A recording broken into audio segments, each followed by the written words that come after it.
दोस्तों कहते हैं कि समय समय की बात है, समय समय का फेर, किसी समय का दिन बड़ा तो किसी समय की रात। दोस्तों, एक मंदिर में एक पुजारी रहता था, क्योंकि वह भक्तों द्वारा दिए गए प्रसाद को जो है पहले ईश्वर का भोग लगाता था और फिर जो है खुद प्रसाद पाता था।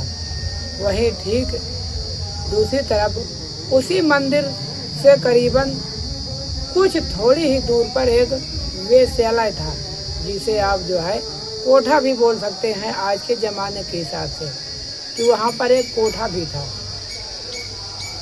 और उस कोठे में एक स्त्री भी रहती थी।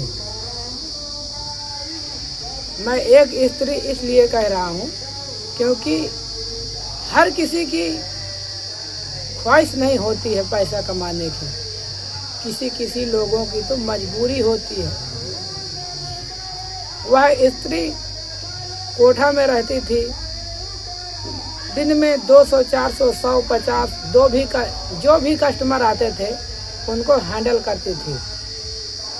अब उसका देह व्यापार का तो धंधा ही था, लेकिन वह देह व्यापार के साथ साथ ईश्वर से यही प्रार्थना करती थी कि हे प्रभु, इस जन्म में तो मुझे नर्क मिला है, जीते जी नर्क मिला है, लेकिन इस जन्म से मुक्ति के बाद हे प्रभु मुझे इस नर्क लोक में मत भेजना।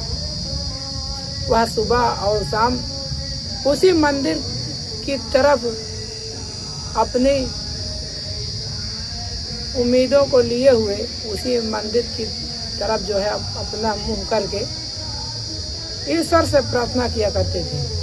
वहीं दूसरी तरफ जो मंदिर का पुजारी था, वह था तो मंदिर का पुजारी, अगर वह चाहता तो मोक्ष भी पा सकता था, लेकिन उसकी जरा सी नियति गलत थी। वह जो है यही सोचता था कि काश मेरे पास खूब पैसा होता तो मैं वहाँ वेश्यालय जाकर नई नई स्त्रियों के साथ संभोग करता, संबंध बनाता, क्या आनंद आता, विषय भोग में क्या आनंद आता। अब उस भक्त को यानी कि उस पुजारी को तो यही सोचना चाहिए था कि हे प्रभु, हे आनंद दाता, मुझे अपनी भक्ति प्रदान करना, लेकिन नहीं, वह पुजारी और उसकी सोच इतनी घटिया थी जिसका कोई जवाब नहीं। वह हमेशा उसका मन जो है उस वेश्यालय में लगा रहता, और जो उस वेश्यालय की वेश्या थी उसका मन हमेशा प्रभु के चरणों में लगा रहता। अब अंततः कुछ सालों बाद जब वह वृद्ध हो जाते हैं और आकस्मिक उनकी मृत्यु हो जाती है, जब दोनों ही जीव उस परमपिता परमात्मा के परम धाम में जाते हैं, तब वहाँ आपके अच्छे कर्मों का, आपके बुरे कर्मों का न्याय होता है कि आपने कितने अच्छे कर्म किए हैं और आपने कितने बुरे कर्म किए हैं।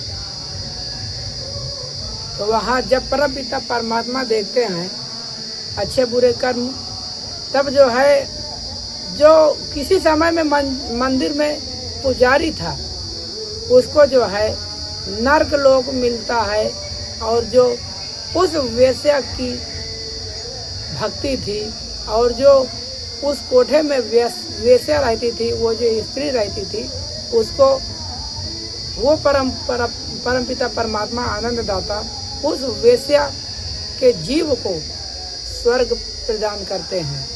वह इसलिए क्योंकि वह मंदिर में रहकर भी प्रभु का भजन ना कर सका, और जो वेश्या थी वह वेश्यालय में रहकर भी प्रभु में अपना मन लगा कर रखती थी।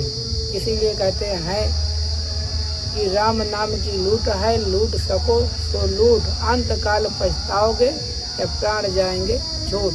तो यह समय है, यहाँ किसी को किसी दूसरे की चिंता नहीं है। आप यह मत सोचिए कि हमारे भाई हैं, हमारे रिलेशन वाले हैं, हमारा बहुत केयर करते हैं, ऐसा बिल्कुल भी नहीं है। जब आप मर जाएंगे तब यह आपको 2-4 दिनों में भूल जाएंगे। तो यह छोटी सी कहानी जो है हमारे श्रीमद् भागवत में साथ मिलती है, तो सत्य घटना है। आप अपने जीवन में इसे अमल जरूर करिएगा। और हाँ, यह कहानी आपको कैसी लगी कमेंट करके जरूर बताइएगा। मिलते हैं और किसी कहानी के साथ, कथा के साथ। तब तक के लिए आपका बहुत बहुत धन्यवाद।